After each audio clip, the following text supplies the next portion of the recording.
even brick. The street was brick. So try learning to roller skate on a brick street with the whole key back in the day and everything like that. Then we moved to the suburbs for a while. Welcome back, all you Courage, Confidence, Connections podcast fans. I'm Janice Debo, your host, and have a wonderful visitor today that I've never met in person. She lives too far away, 3,000 miles probably, in Florida. But my guest today is Marianne, and for some reason, with that Italian last name, I'm going to let her pronounce it so I don't just butcher it.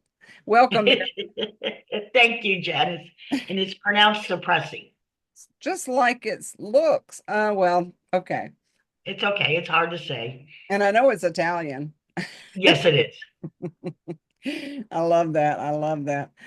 So I wanted to have you get to know have our audience get to know you. And I have to get my mouth working because I've used it a lot this week. But I want to have you tell our audience a little bit about you, where you are, what you not, we're going to go into what you do more later, but just about you personally, maybe a little bit about that Italian heritage or something. Well, sure. I was born and raised in Albany, New York, Okay. and I lived there till 1982. I went to a Catholic elementary school.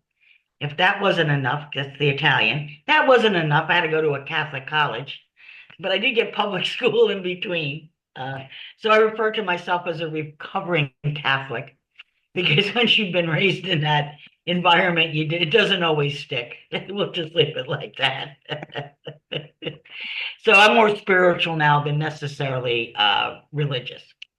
But Albany was a nice place to be raised. You played outside. We had in our backyard there was a field behind it, and so we used to go play in the dirt was like a clay. You could Mm. mold it like clay. So that was always fun. We had an orchard back in there with all these apple trees you could climb, and so it was really kind of fun growing up. It was a dead end street. It was even brick. The street was brick.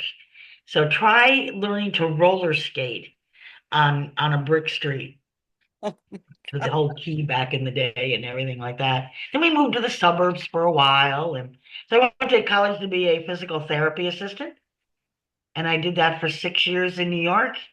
And then I got tired of the cold and the snow, and I decided, and I was bored with my job. So if I'm going to move, I might as well move to where it's warm. And so I came down in 82, and I have been here ever since. I want to ask, was that a culture shock? How different are the cultures? So it was a lot. Now, upstate New York is not quite like downstate, but very similar. We're a little more, we're like a couple of notches down from what downstate people are. But still, it was a culture shock. Everything is slower paced here.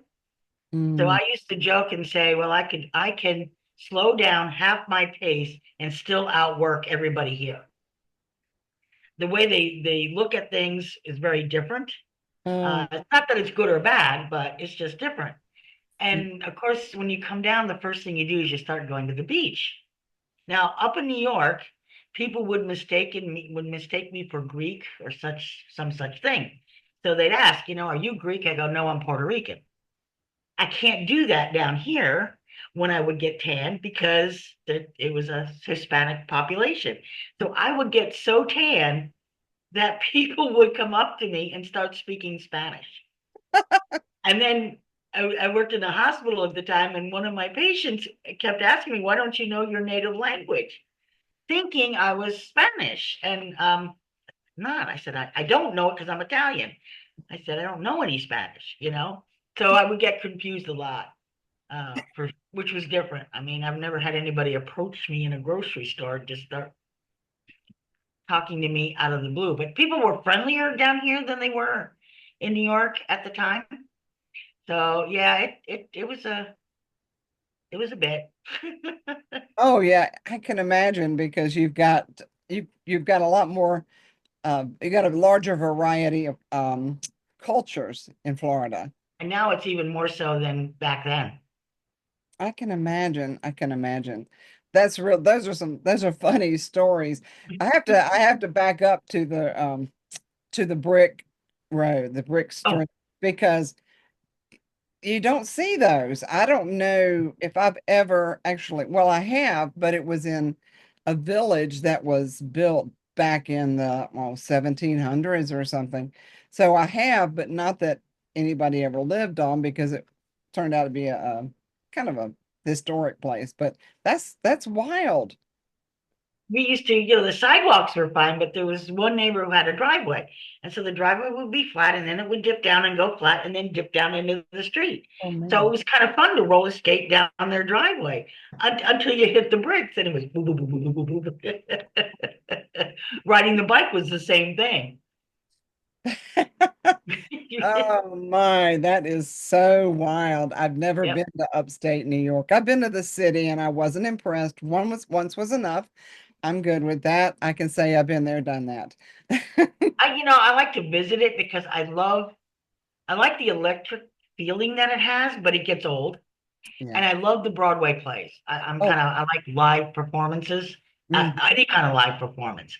And so the Broadway plays, there's nothing better than a Broadway play.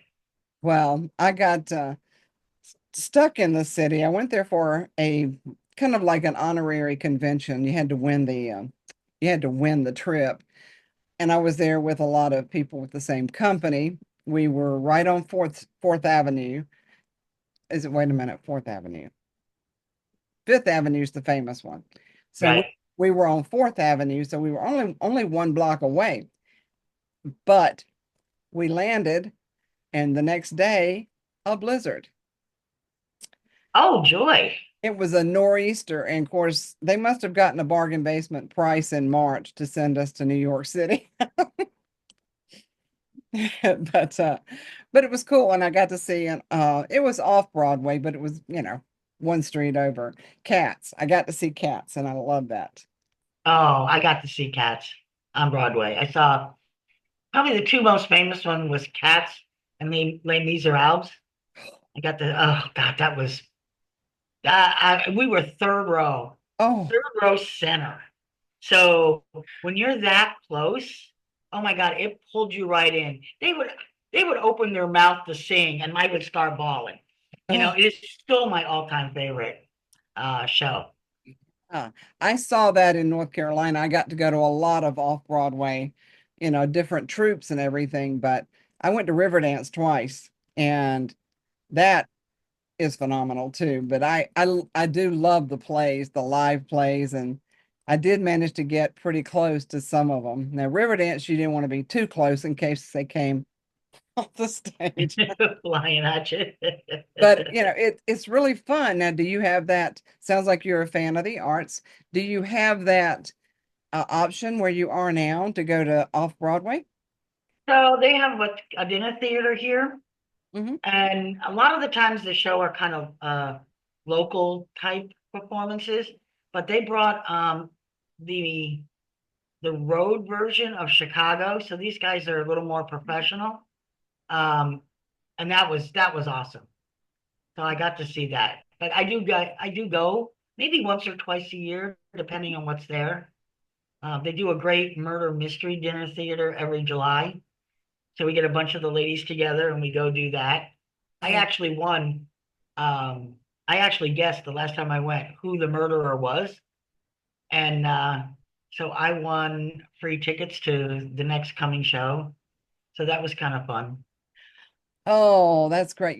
Back in North Carolina, I lived in the Triangle when I lived there for my whole life until I came to Oregon And 50. I know what the triangle is because I've been there. Oh, it's pretty big, but I don't think it exists anymore. But there was a Triangle Dinner Theater at the time. Oh wow. Oh, there's just nothing like a fancy dinner theater. And didn't even, I think it was a buffet, so I don't know how fancy it was. Yeah. But I saw Don Quixote and I'm not sure what else. I think I went more than once. However, a dinner theater is just got a different vibe, doesn't it?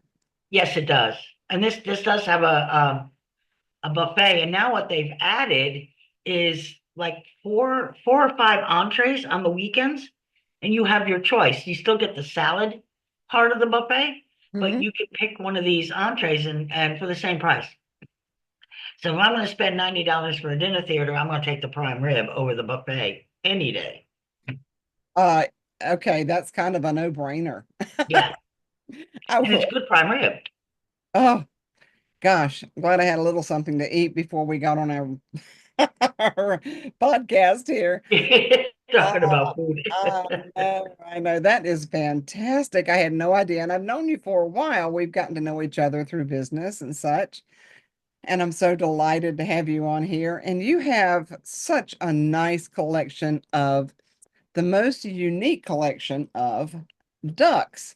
Now, our audience, don't worry, audience, they're not going to come in and fly around and walk around the room, No. but we are going to meet a few of Marianne's um, friends. And no, she's not crazy. Well, okay, we're crazy. We know that. Yeah, I'm crazy. Yeah, we're crazy. And also, she's going to introduce them, and then we're going to talk about what she does now and how she got there. But I just feel like we need to start with the little friends that you have, My little friends. your little family. So let's introduce some of those guys. Okay, so this all got started as a promo product for an event. And I like to bring my promo products to life, especially when they're a duck. And so you can see it's got my business name on it. It's got a little computer. So this is Sir Winston. And what I did is I ran a contest to name the duck. So his name is Sir Winston Quacks a lot of Feathery Downs. But I call him Sir Winston for short. Now, Mm, Sir Winston loves the ladies. He likes to drink.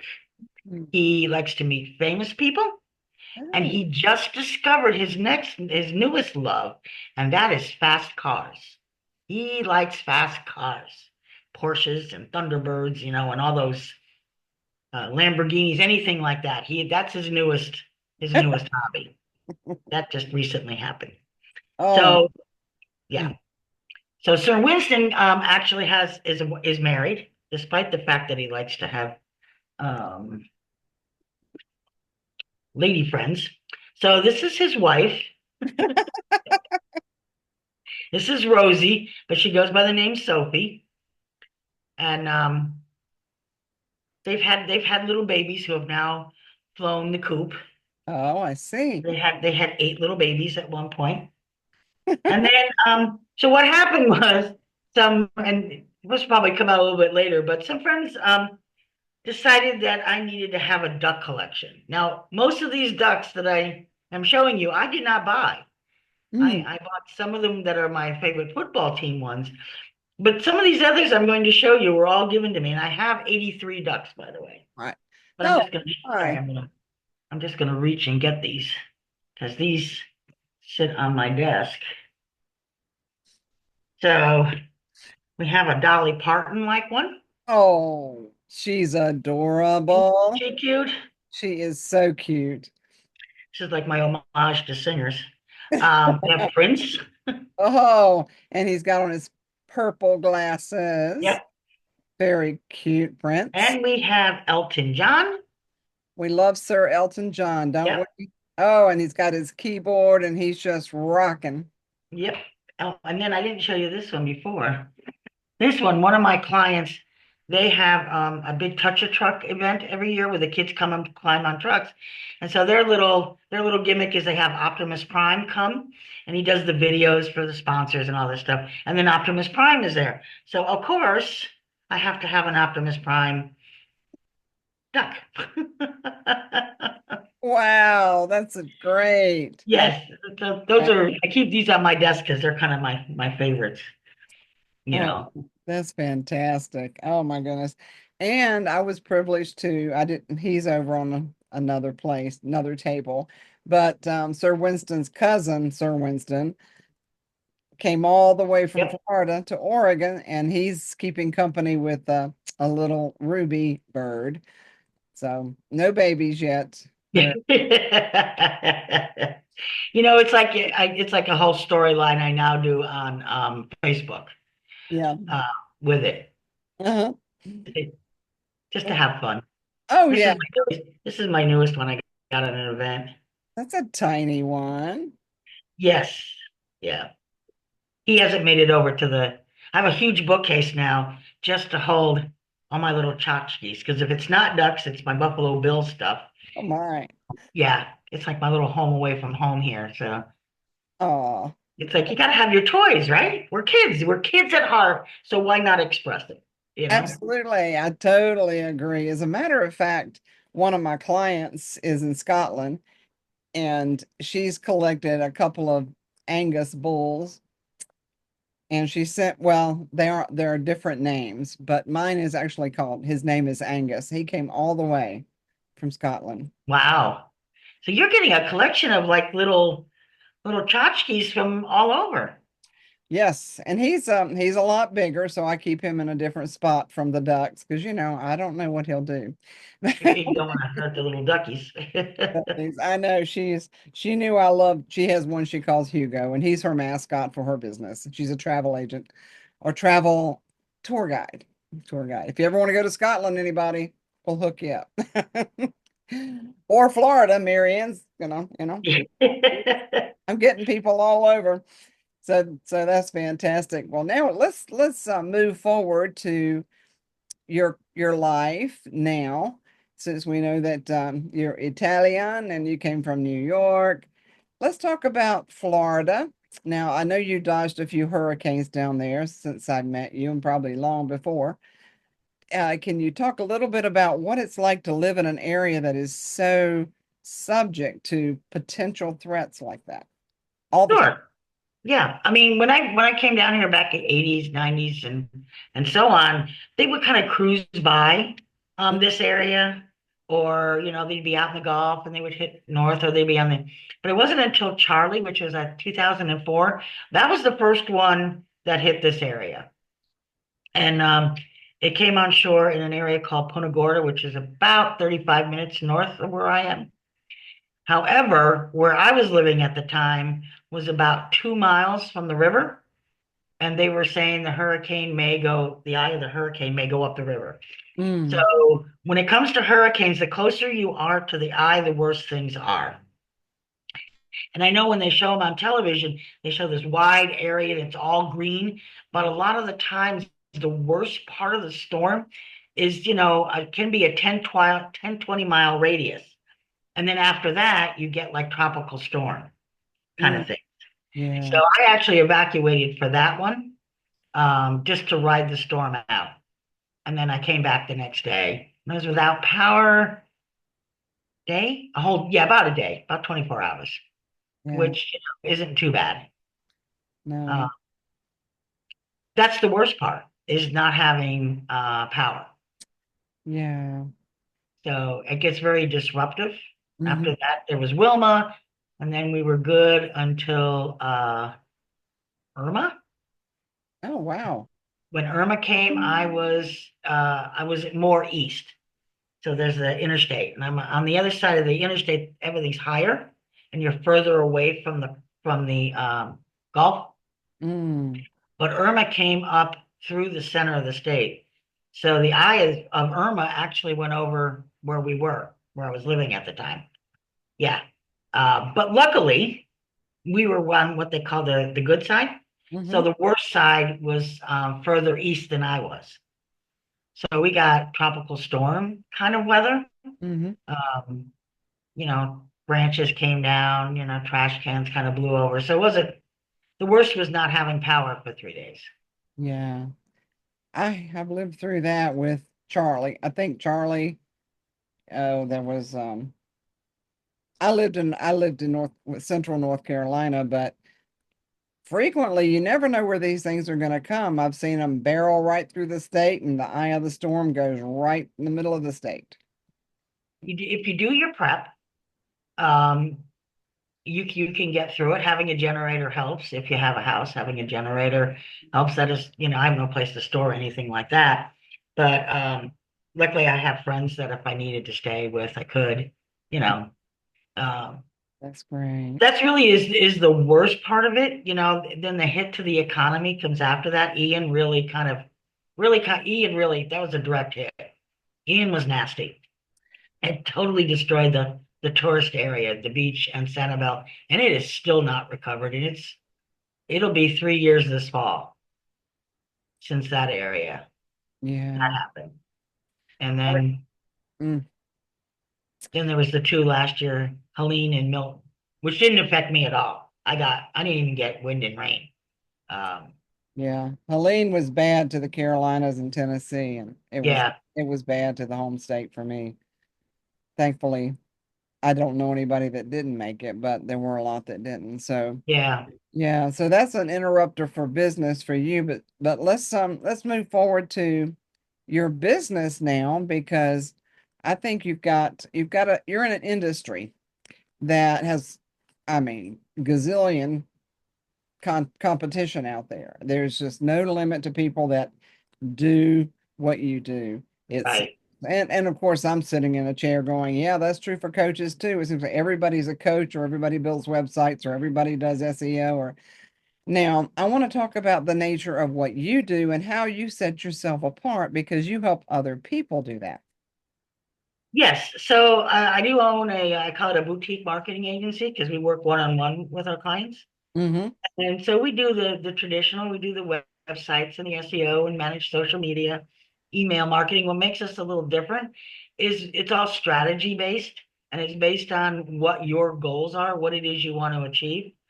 So when I talk to somebody, it's not just selling them a website. I don't like that approach. We want to make sure the website you get is exactly what you need for where you are. Um, but what else makes me different besides providing all that is I also will coach and train a business owner on how to do their own marketing. And Oh, you don't find many agencies that will do that. So not mhm. only am I throwing my hat in the marketing ring, I'm throwing it in the coaching ring at the same time. Oh, man, more competition. But it's a little different. It is You know, it's a totally. little business coaching thrown in, a certain amount of that. Hmm. It's a lot of mindset that has to go along with that as well.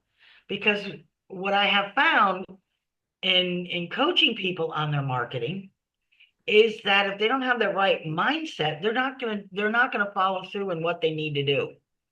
So, like as an example, oh my God, I know I need to be on Facebook, but I really hate social media and I don't have any fun with it. Well, now you got a negative mindset. Mm, But you want to go a little deeper. What is causing that negative mindset? And it's usually a lack of confidence somewhere along the line in their what they have to say or how they see themselves. hmm. So we have to get into some of that because if you don't shift that, I can teach you how to do a Facebook ad until I'm blue in my face, but you're not going to implement it Yeah, if you're thinking negatively about you or your business. right. Right.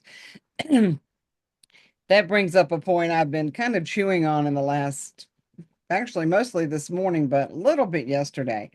I'm gonna do the devil's advocate here because I want to talk about the word mindset. I'm in groups and I hear that band, I understand it and I even work with that. However, I'd like to come out from a different angle and let's talk. It's such a cliche right now, and I think It that is. it's just like I had a question. I was on a live stream the other day getting interviewed, and a guest said, "How can you shift your mindset?" Blah blah blah blah. And I answered the question. I mean, we talked back and forth about it. But today I've been thinking, that is such a cliche. Do people even know what that means? And I almost want to go find some different words to use for mindset. So let's talk about that because I'm glad you brought that up. It's just it's really been a strong in the back of my mind. Mindset. Oh yeah, shift your mindset, change your mindset, blah blah blah blah blah. So let's talk. What does it really mean? And let's find another word for it. I think that would be great. I try not to use it very much. You Yeah, know, like when I market my webinars and stuff like that, I don't specifically say, yeah. this is to change your mindset. But to me, your mindset, how I look at it is it's how you're thinking as you approach your business. It's Hmm. the thoughts that are in your head. And we all have negative and we have positive thoughts. Hmm. So if you're thinking that you want to grow your business, well, there's certain ways you have to think about your business in order to achieve that. Mhm. So I know a lot of them use a growth mindset. I've seen that one. You gotta have a growth mindset. They're right, but but it's all your perception and how you think and see things. Yeah. That's how I look at it.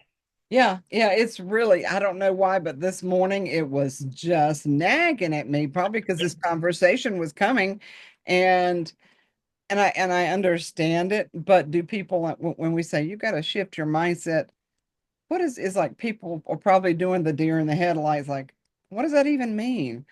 And I think as coaches and business people, we need to be able to help them understand that that's take that cliche and toss it and find another way to address that, because I talk to people all the time about the way they think, but I approach it differently. And I didn't even realize that until this morning. And when I rarely use that word and it's bothering me now. And I'm glad to hear that you don't, really use No. it a lot, because I thought it is so is thrown out randomly, like a lot of words in our culture, like, yeah, shift your mindset, do this, do that. And people still probably sit around going, it's more than just thinking, too. You're right about perception, Marianne. It's the question was regarding, um, I approached it more of a personal nature. My host approached it more professionally, so we got both views. But this person was wanting to know how to change something in their mindset. And I addressed it from the perspective of, well, let's start with just liking yourself. Let's start with liking yourself, because if you don't like yourself or what you do, you're you're going to flail around, correct? hmm I have a gal I'm coaching, and she's ADHD, and she has been to other coaches for other things, and they have all tried to change the way she thinks. Mm, And I said to her, and I'm fascinated by how her brain works, because she will be all over the place, and then she pulls it together, and she's absolutely brilliant. So I point that out to her. And I said, I am not going to change how you think. We're going to work with how you think. mm, But what we are going to change is how you feel about yourself because you think this way, because you think there's something wrong with you and that it's bad to think this way. It's not. It is who you are. So we're going to embrace it and we're going to work with it. And yes. she broke down and got all teary-eyed because Oh, no coach had ever said that to her before. They tried to change her. Why change it? It works for her. We just have to harness it a little bit and get her to like herself about it, because she gets to where she needs to be. She knows what she wants to do. It's just harnessing it all. It's not like pulling it out of her. It's right there. She mm. just has to go through her process. To go through your process. Yeah, and I love that story. We have to embrace who we are. It's taken me decades, and audience, you'll never know how many. Uh, you're raised and you learn certain things, and then you grow up and you don't unlearn a lot of things, but you carry those forward. And I think I'm very thankful for the time that we're in, because in the last 30 years, I've really embraced that I'm a writer more and more and more, because I love to write. However, what's gotten in my way is my mindset and comparing. I think another thing that we have to work with business owners, even individuals, first and foremost, is comparison. Because in your industry, in my industry, that comparison is, well, it's deadly regardless, but really I'm not like any other coach out there. You and I don't coach the same thing, same, we don't, so nobody works well with everybody, but that comparison piece is deadly. Can you want to speak on that, because I know you have to deal with that too? Yes, I do, because it plays into how successful you feel about yourself and your business. Hmm. Because you'll look at other um, agencies, like in my case, or in your case, other coaches that are more well known. Hmm. Doesn't mean they know anything more or better or whatever, but you look at their success and then you look at your perception of your own success, because Hmm. that's what it is. you have a perception of where they're at in their success. They could be broke and you would never know it. That's right. You know what I mean? And Hmm. so, and chances are some of them are. I mean, some of them do really good projecting what they want you to think and feel about who they are as a coach. Hmm. So when you just self-sabotage yourself when you get into that comparison game. And I'm guilty of it. We all do it. Yes. And you can't stop doing it. You just have to recognize that when you do it, don't pay attention to yourself. And that's how I handle it. I just ignore it and move on. It's But you're like, gonna do it. You exactly. know, it's human nature. There's no sense fighting it. You know what I mean? There's just some things you just can't shift fast enough. So Yeah. I just ignore myself Yeah. and do something that makes you feel good. Right. And know who you align with. Know who, if you know who you are as you get more and more into, and it takes self-discovery. And honestly, I would say people to the audience, it's great to have other people help you because we all need help and coaches. But the key point is doing your own work, doing your own homework. Because with that, coaches cannot, we can't make you change. We can't make you do anything. You have to want it, right? Yes, yes. But I have found the biggest tool that has helped me in anything is meditation. Me too. And and because it brings a level of calm. Mm. And when you are calm, oh my God, does brilliance abound. Oh, You yeah. just Yeah. right? Right. Because when you're calm, you can create and manifest what you want. When you're in your head and it's going a gazillion miles an hour, universe has got nothing to attach to. Yeah. But when you're calm, you're in you, you're in that inner you Mhm. zone, and that's where the brilliance all is. Yes. Thank you for bringing that up. Absolutely. Because as you know, in my book, Courage, Confidence, Connections, I do talk about that. And I'm all about that. Of course, I've had clients and still do that. It's like, I can't sit still. And I'm going, if you don't, you're going to destroy, self-destruct. Well, it's not about sitting on the floor, crossing your legs, blah, blah, blah. Honey, I'm a recliner girl. Give me my recliner, and that's how I meditate. All right. I can meditate with the television on. Yeah, yeah, absolutely. And there's no one way to do anything. And so I think our culture, and I think, correct me if I'm wrong, but a lot of the younger people these days, because they were raised with microwaves, cell phones, and things that have instant gratification, that meditation is a little harder for a lot of people that are in that want it now, gotta have it. And but with meditation, if you don't look inside yourself and just let yourself, I guess, be, right? Just be yourself. Yep. Just be, just sit still, and a lot of people don't want to just be by themselves. It takes a certain amount of self-discipline It does. when you get started. So I tell my clients, try 5 minutes. Yep. Take little baby steps. Nobody said you got to sit down and fully meditate for an hour, as you said, with your legs crossed or whatever. I think when I first started to meditate, I laid on the floor because I was comfortable. Hmm. The point is to be comfortable. Yeah. Now I do it in the recliner. Hmm. Yeah. The, I think what we really are saying is just do what's best for you. I've got several meditations that I do, and it's a great gal. She's fantastic. And she goes, just be yourself. Let yourself receive. And that's another subject that keeps coming up for me too. We tend to block our own best efforts because we don't think we're good enough. We don't like ourselves. We compare ourselves. So all of these things come into play where your personal and business life are concerned because you don't think you deserve it or you don't think you're worthy. And I'm sure you deal with that too, professionally. Yeah. Yeah. Yep. It's even with the clients who I'm managing the social media for, I see a lot of that. It just gets in everything. All that stuff just gets in the way Hmm. of being successful. I belong to a networking group, and they did a whole training on personal growth. If you want to grow your business, you got to change yourself first. And it's so true. You cannot not do that.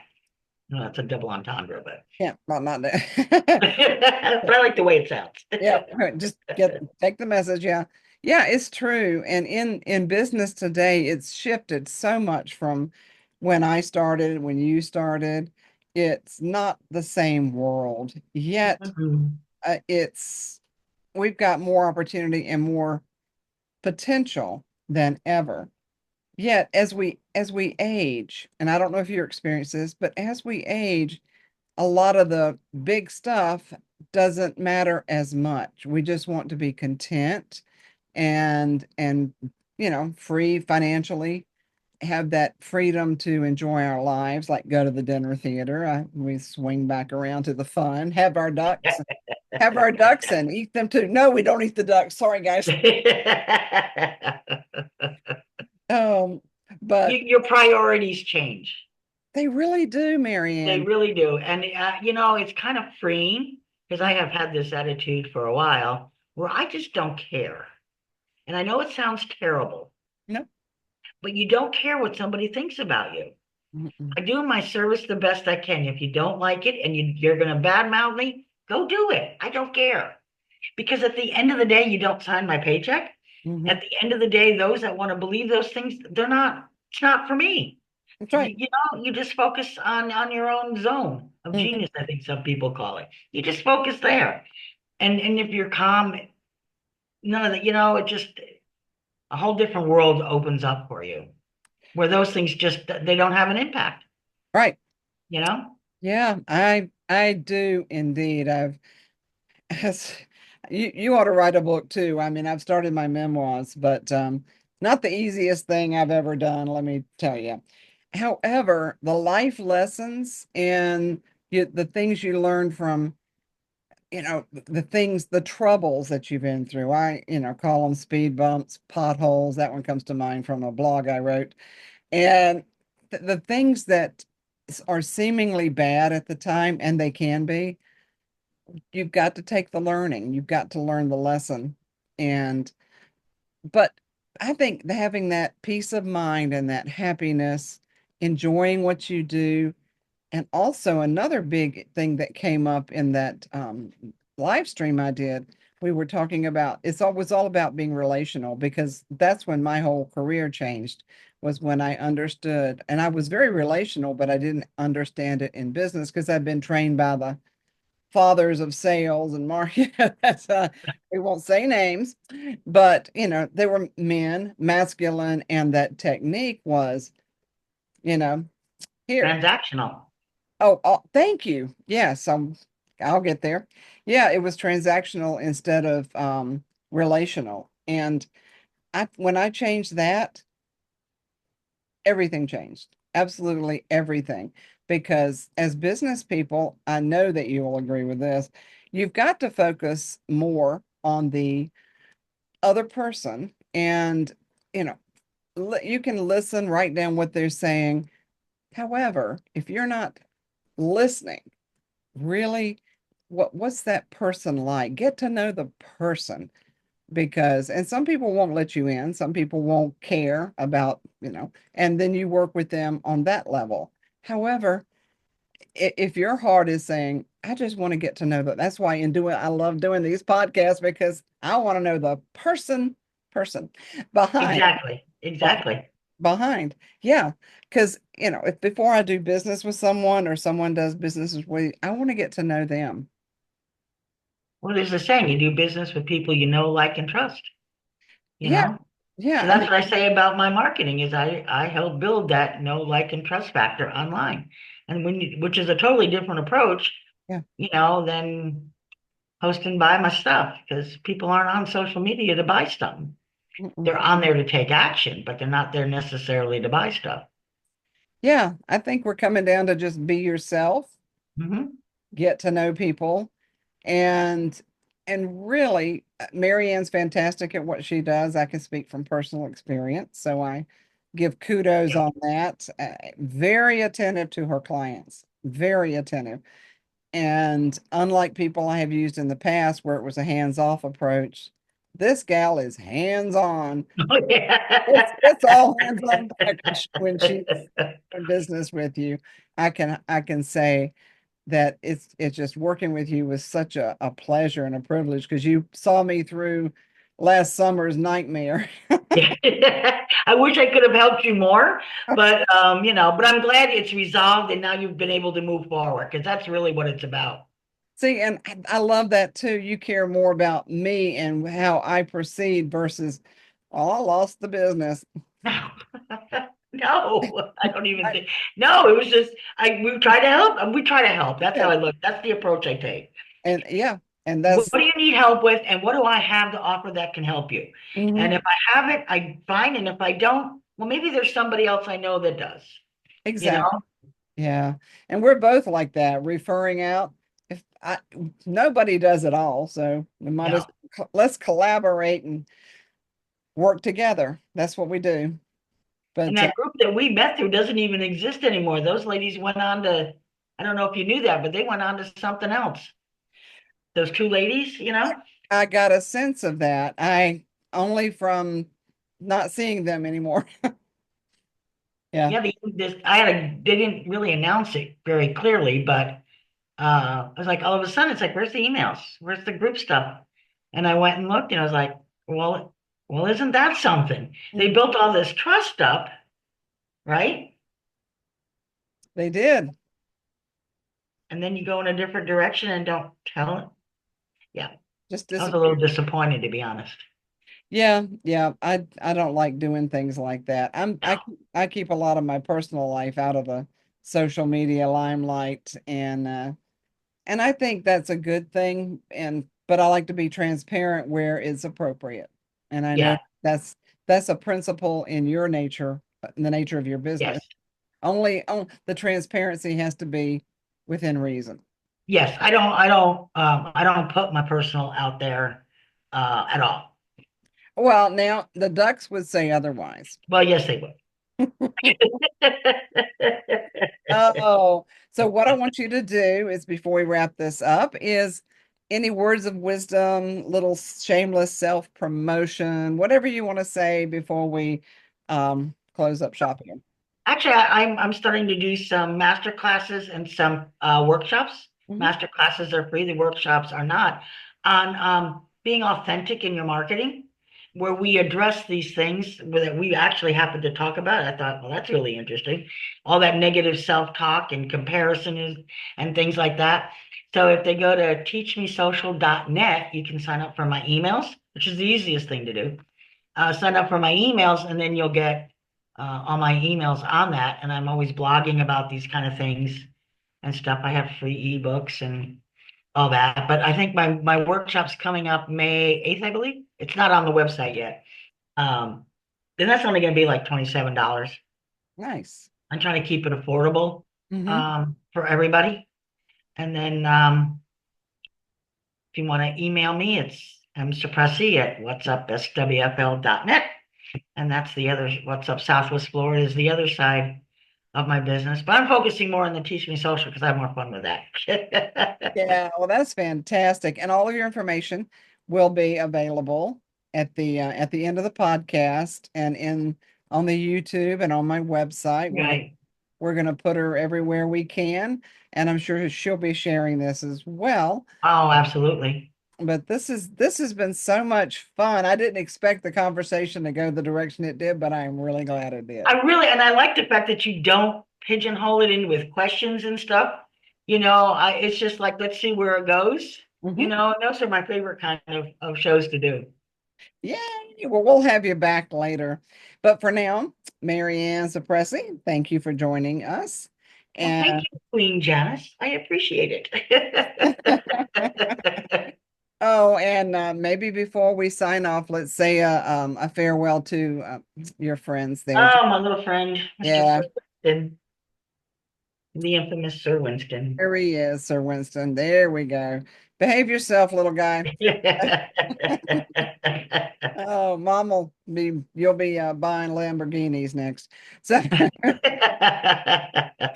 okay. Well, audience, thanks for joining me and Marianne. This is Janice Debo signing off for Courage, Confidence, Connections podcast. Stay tuned. There is always more to come.